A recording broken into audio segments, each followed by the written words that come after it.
రేపూర్లో ఉన్న 116 అడుగుల బాబావారి టెంపుల్కి అయితే వచ్చాం కదండి. వచ్చినప్పుడు దర్శనం చేసుకుని లోపలికి వస్తుంటే ఈ పాప అయితే చాలా క్యూట్గా అలిగిందండి వాళ్ళ తాతయ్య మీద, వాళ్ళ అక్క పైన. ఇంకా చూసేసరికి నాకు వెంటనే చూడాలనిపించింది అనమాట. అందుకైతే మాత్రం ఇలా తీసాను. వాళ్ళ అక్కని చూసారా ఎలా సీరియస్ అవుతుందో. కానీ వాళ్ళ అక్క డ్రెస్ కూడా చాలా బాగుంది, చూసారా చాలా బాగుంది. పాప అయితే చాలా క్యూట్గా మాట్లాడుతుంటే వాళ్ళ తాతయ్య అయితే మాత్రం బతిమలాడుతున్నారు. ఇంకా అది చూసారా, బతిమలాడుతున్నా సరే ఒప్పుకోవటం లేదండి. వాళ్ళ అక్కను కూడా దగ్గరికి రానివ్వటం లేదు.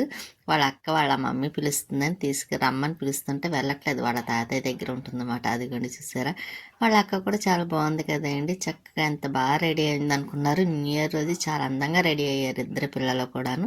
చాలా క్యూట్గా ఉన్నారు. పాప అయితే పెద్ద పాప మాట్లాడుతుంటే చాలా బాగుంది కూడా వాయిస్. కాకపోతే నాకు కొంచెం పక్కనే మాటలు వినబడుతున్నాయి కదా, అందుకే నేను మ్యూట్లో పెట్టి